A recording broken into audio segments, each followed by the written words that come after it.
आइए हम सभी लोग आज भागवत जी के प्रथम स्कंद का प्रथम श्लोक का श्रवण करते हैं। महर्षि वेदव्यास जी ने बड़ा ही सुंदर सार्वभौमिक मंगलाचरण किया।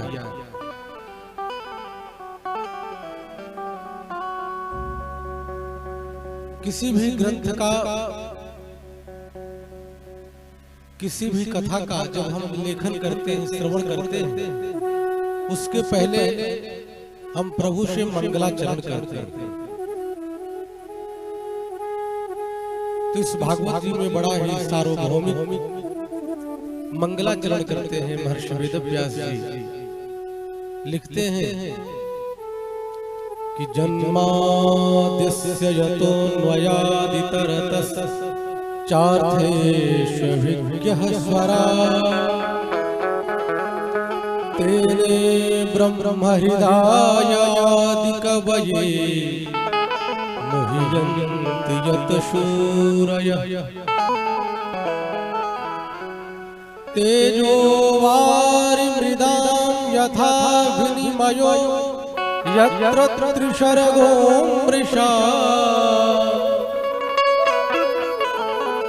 धाम्ना स्वेन सदा निरस्तकुहकम् सत्यं परं धीमहि। भागवत जी का प्रारंभ ज शब्द से करते हैं। पहला शब्द क्या है? ज। और ज शब्द व्याकरण के दृष्टिकोण से बड़ा अच्छा नहीं माना जाता। क से लेकर के म तक स्पर्श संज्ञा कहते हैं। कादियो मावसाना स्पर्शा। तो भागवत जी का प्रारंभ महर्षि वेदव्यास जी ज शब्द से करते हैं। और यह ब्रह्मसूत्र का दूसरा सूत्र है। पहला सूत्र है ब्रह्मसूत्र का अथातो ब्रह्म जिज्ञासा, और दूसरा सूत्र है जन्माद्यस्य यतः। तो शायद महर्षि वेदव्यास जी ब्रह्मसूत्र के दूसरे सूत्र को लेकर के यह बताना चाहते हैं कि भागवत जी कोई साधारण ग्रंथ नहीं है। ये वेद, उपनिषद, वेदांत सबका रस, सबका यह निचोड़। इसीलिए दूसरे सूत्र का प्रतिपादन करते हुए लिखते हैं जन्माद्यस्य यतः।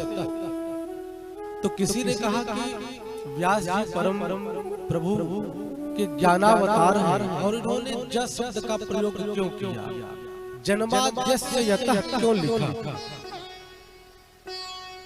तो बड़ा ही सुंदर विद्वानों ने इसका उत्तर दिया। कहा देखो, ज शब्द का अर्थ है जलना। जिसके जीवन में प्रभु को पाने की, भक्ति करने की उत्कट उत्कंठा ना हो उसके भीतर, जब तक जैसे कोई भूखा जब तक भोजन न पा जाए तब तक उसकी तृप्ति नहीं होती। वो छटपटाता है कि मुझे भोजन मिल जाए, आहार मिल जाए और मेरा पेट भर जाए।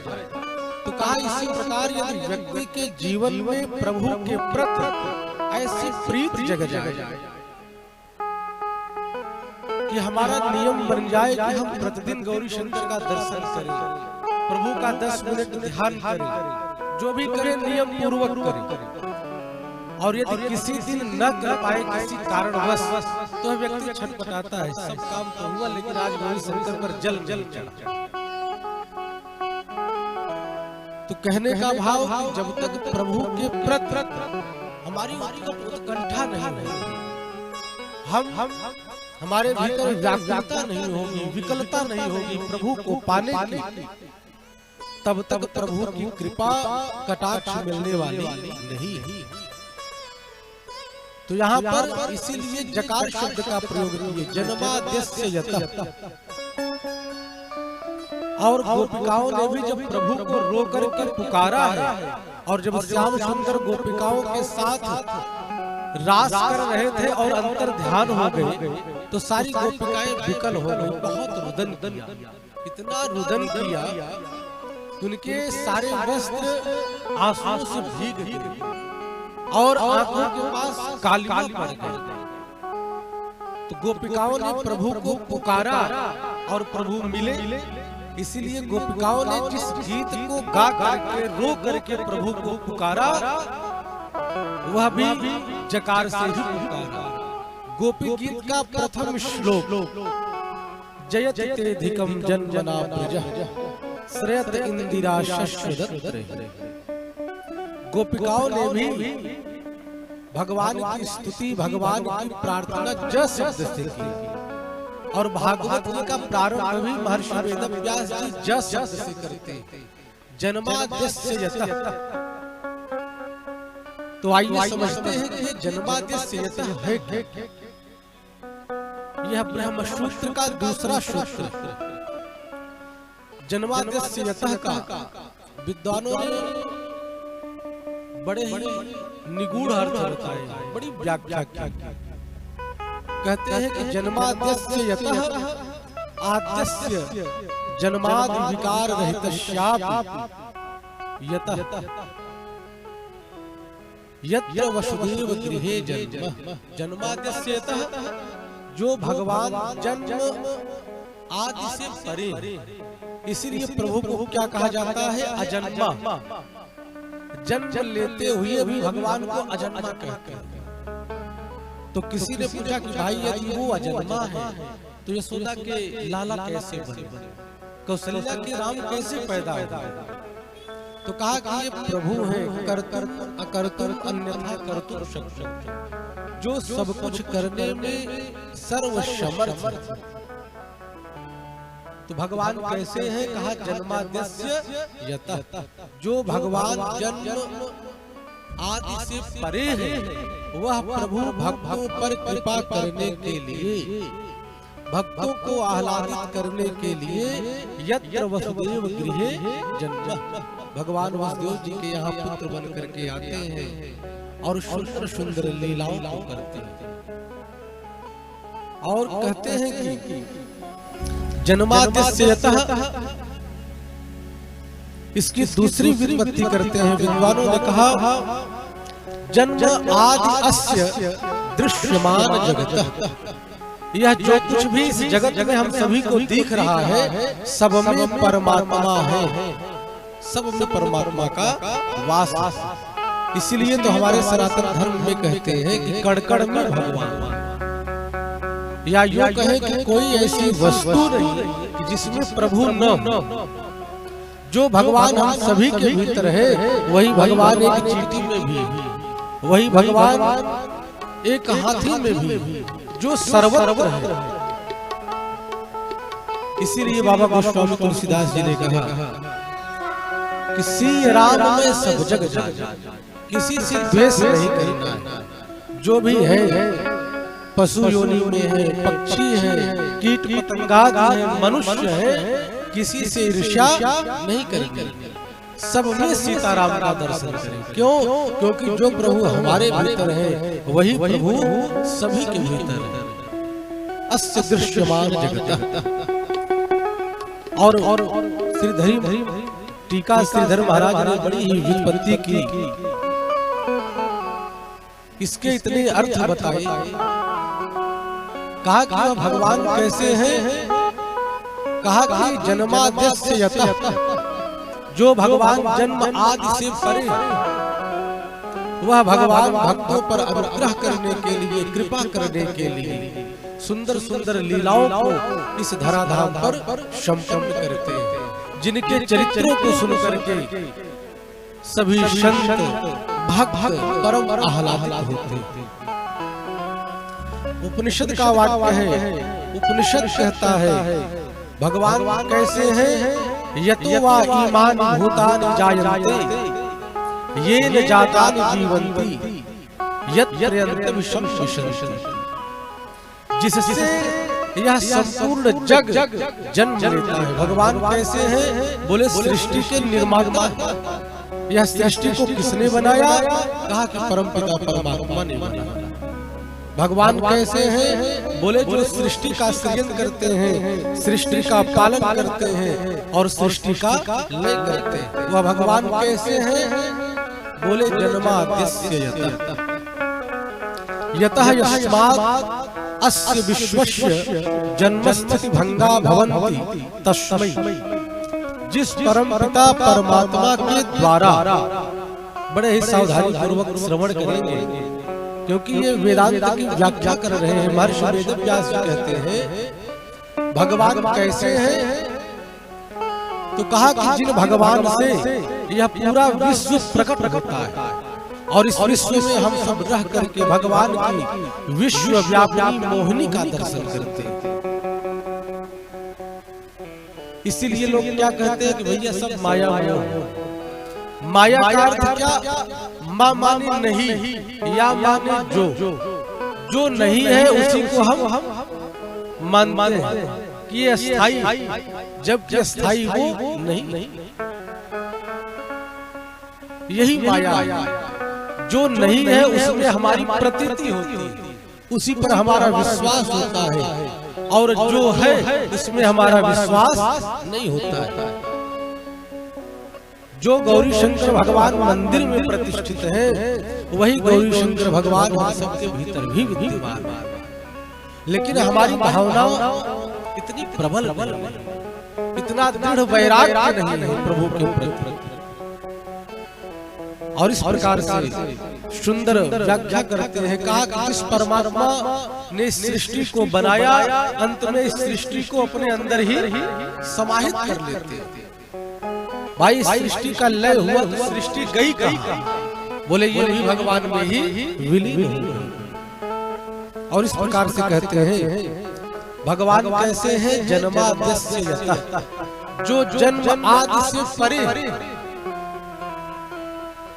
और फिर कहते हैं इतरतः, वह भगवान कैसे है? इतरतः, इतरतः का अर्थ इतरत्र गोकुले अन्वगात्, जो भगवान बालकृष्ण के रूप में गोकुल में जन्म लिए, माँ यशोदा के पुत्र बने, बाबा नंद के सुत बने। और वह भगवान कैसे है? जन्माद्यस्य यतोऽन्वयात् इतरतः चार्थेषु अभिज्ञः स्वराट्, अर्थेषु अभिज्ञः स्वराट्। किसी ने कहा कि भगवान का प्राकट्य क्यों होता है, किस अर्थ से होता है, उसका प्रयोजन क्या है? तो संतों ने कहा कि भगवान का यहाँ आने का जो उद्देश्य है, जब इस पृथ्वी पर पापाचार बढ़ जाता है, अत्याचारियों का बोलबाला हो जाता है, कुकर्मियों का बोलबाला हो जाता है, जब राक्षस प्रबल हो जाते हैं, भक्तों पर, संतों पर, गौ माता पर प्रहार होता है और यह पीड़ित होकर के प्रभु को पुकारती है, तो प्रभु का प्राकट्य होता है। अर्थेषु कंस वंचनादि प्रयोजनेषु, जब कंस इत्यादि का प्रकोप बढ़ा और धरती त्राहि त्राहि कह करके कांप उठी, भगवान की शरण ग्रहण की, तब भगवान गोकुल में जन्म लेकर के नंद के लाला बन करके आए। और वह भगवान कैसे हैं? बोले अभिज्ञ। अभिज्ञ का अर्थ निपुण, भगवान परम निपुण है। देखो हम चाहे जितनी भी चतुराई कर ले, क्या भगवान से भी चतुर हो सकता है? नहीं हो सकता। हम चाहे जितने भी चतुर हो जाए, परिवार में चतुराई करें, व्यवहार में चतुराई करें, लेकिन हमारी चतुराई भगवान के सामने नहीं चलेगी। इसलिए भगवान का एक नाम है चौरा नाम अग्रगण्यम, भगवान तो चोरों के सरदार। भाई यह जगत देख रहा है कि नहीं देख रहा है, हमारा परिवार देख रहा है कि नहीं देख रहा है, समाज देख रहा है कि नहीं देख रहा है। यदि हमारे द्वारा कोई पाप कर्म होता है तो एक तीसरी आंख परमात्मा के रूप में है, जो हमारे प्रत्येक कर्म को देख रहा है कि हम क्या कर रहे हैं।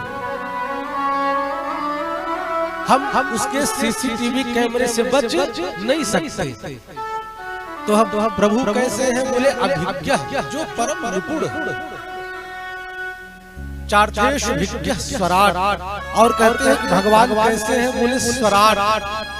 स्वराट् का अर्थ स्वेशेषु गोपेषु राजते शोभते इति स्वराट्। वह भगवान कैसे हैं?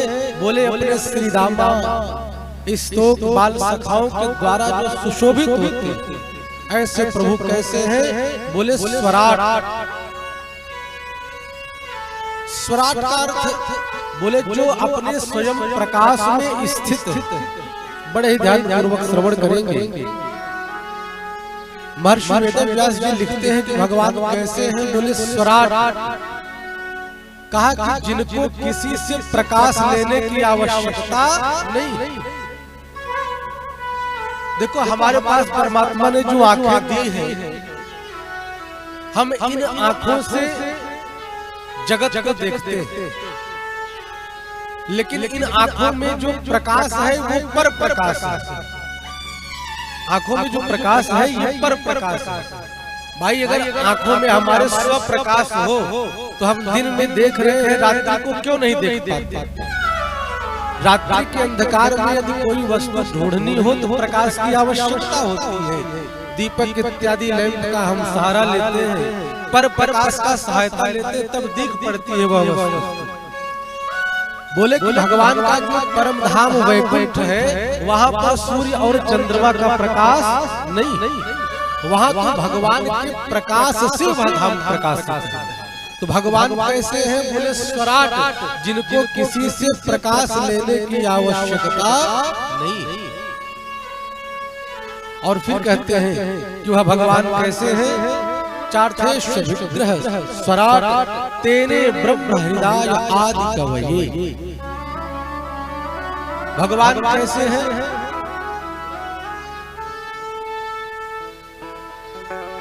तेने ब्रह्म हृदय आदि कवये।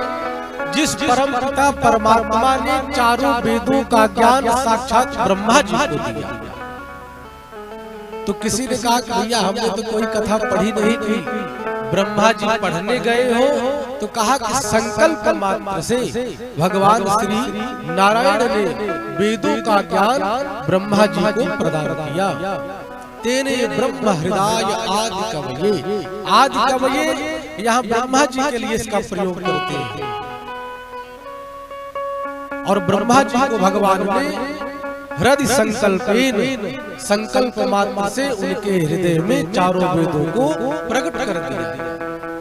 और कहा कि प्रभु कैसे हैं? तेने ब्रह्म हृदय आदि कवये मुह्यन्ति यत शूरयः।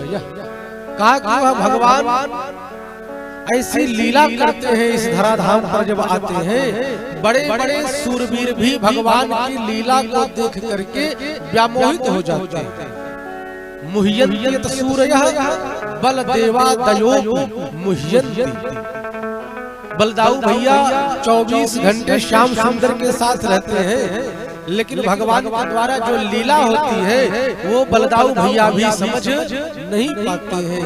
यहाँ तक ब्रह्मा जी भी भगवान की लीला को देख करके व्यामोहित हो जाते हैं। जब भगवान ने गौचारण लीला की और ग्वाल वालों को झूठन को जब भगवान ने खाया, ब्रह्मा जी की बुद्धि चकरा गई। उनको लगा कि यह ब्रह्म नहीं हो सकता है, क्या ब्रह्म किसी का झूठन खा सकता है? तो बड़े बड़े वीर सूर भी भगवान की लीला से व्यामोहित हो जाते हैं। ब्रह्मा जी बलराम जी जब बड़े बड़े सूरवीर भगवान की लीला से व्यामोहित हो जाते हैं, तो एक साधारण से व्यक्ति का कहना ही क्या। और कहते हैं कि वह भगवान कैसे हैं? बोले तेजोवारी मृदाम यथा विनिमयो। तेजोवारी जैसे जब गर्मी पड़ती है, जब जेठ की दोपहरी हो महाराज, और हम रोड पर चल रहे हैं, भगवान की सूर्य देव की जब किरणें पड़ती है इस धरातल पर, तो हम जब आगे चलते हैं तो क्या देखते हैं? तेजोवारी, सूर्य के तेज में जल जल प्रतीति होती है। ऐसा लगता है जैसे इस स्थान पर जल हो, और जब आगे जाते हैं तो जल नहीं दिखता है। स्थल में जल की प्रतीति, जल में स्थल की प्रतीति। तेजोवार मृदाम यथा विनिमयो यत्र सर्गो मृषा। और कहते हैं कि भगवान के 3 परम धाम हैं। श्री धाम वृंदावन, श्री मथुरा और द्वारिकानाथ। ये भगवान के 3 अमृतमय धाम है जो शाश्वत है। और भगवान श्री धाम वृंदावन में माँ यशोदा बाबा नंद ग्वाल के साथ सुशोभित होते हैं। मथुरापुरी में वसुदेव जी, माता देवकी, उद्धव इत्यादि के साथ सुशोभित होते हैं। द्वारिका में भगवान का दिव्य परिकर 16,108 पटरानियां, भगवान के 56 करोड़ का परिवार है ऋषियों का। रुक्मिणी सत्यभामा इत्यादि के साथ प्रभु सुशोभित होते हैं। ये भगवान के 3 धाम और ये नित्य है। बड़े बड़े सूरवीर भगवान की लीला से व्यामोहित हो जाते हैं। और कई लोग तो महाराज कहते हैं, हम सुनते हैं, कितने लोग कहते हैं कि रावण इतना शक्तिशाली था कि राम जी से भी श्रेष्ठ, अगर वो चाहता विभीषण अलग न होते तो राम जी पराजित हो जाते रावण से। कहना किसी ने कहा कि हमारी मूर्खता की पराकाष्ठा क्या, हम भगवान के प्रति जो ऐसा विचार रखते हैं। अब आप विचार करें कि जैसे हम वृंदावन से कोई रास मंडली बुलाए, बड़े ध्यान पूर्वक सुने, कहा कि जैसे वृंदावन से कोई रास मंडली आई और उसी रास मंडली में कोई कृष्ण बना, कोई बलदाऊ भैया बना, कोई श्रीदामा बना, और कोई रुक्मिणी बना, कोई राधा बना, कोई कंस बना। रास मंडली वृंदावन से आई, साथ में ही आई पृथक पृथक सबका अभिनय, कोई कंस बना, कोई कृष्ण बना, कोई राधा बनी। और जब हम स्टेज पर उस कार्यक्रम को देखते हैं, सबके पात्र अलग अलग, और जब वही कार्यक्रम समाप्त होता है, पीछे जा करके देखते हैं तो स्टेज के पीछे कंस और कृष्ण साथ ही बैठ करके भोजन कर रहे हैं। इसी प्रकार जब भगवान इस धराधाम पर आते हैं तो अपना परिकर लेकर आते हैं। ये रावण, कुंभकर्ण, हिरण्याक्ष, हिरण्यकश्यप, शिशुपाल, दंतवक्त्र, ये कौन है? ये भगवान नारायण के पार्षद हैं, जिनका नाम जय और विजय। ये भगवान के नित्य परिकर है। भगवान यहाँ सुंदर सुंदर लीलाएं करने आते हैं और भक्त लोग उन्हीं लीला का अनुकरण करके आह्लादित होते हैं। तो कहने का भाव, सर्वशक्तिमान परमपिता परमात्मा ही, और प्रभु जो चाहते हैं वही होता है। हम जो चाहते हैं वो नहीं होता। प्रभु कहते हैं तू जो चाहता है मैं वो नहीं चाहता। कारण हो सकता है तेरी चाह में किसी का अनिष्ट हो, किसी का अहित हो सकता है, इसलिए मैं जो चाहता हूँ तू वो चाह। तो कहने का भाव कि मनुष्य लाख प्रयास करे, चाहे जो भी चाहे, होता वही है जो परमपिता परमात्मा करते हैं। और अंत में कहते हैं कि वह प्रभु कैसे हैं? बोले सत्यम परम धीमहि। यहाँ पर किसी भी देवी देवता का नाम नहीं लिया। ये भागवत जी का प्रथम श्लोक, प्रथम स्कंध का, जिसमें किसी भी देवी देवता का नाम नहीं लिया और बड़े ही सुंदर तरीके से मंगलाचरण किया। कहा प्रभु कैसे हैं? बोले सत्यम सच्चिदानंदम परमं परमात्मम धीमहि ध्यायेम। यहाँ धीमहि शब्द का प्रयोग किया, इससे बताना चाहते थे कि यह भागवत जी का जो ग्रंथ है यह कोई साधारण ग्रंथ नहीं है, ये साक्षात ठाकुर जी ही। भागवत जी में और भगवान में कोई अंतर नहीं है, इसलिए हम लोग क्या कहते हैं? भागवत भगवान की। तो भगवान कैसे हैं? बोले सत्यम परम धीमहि, भगवान ही सत्य है। बोले सच्चिदानंद भगवान की जय।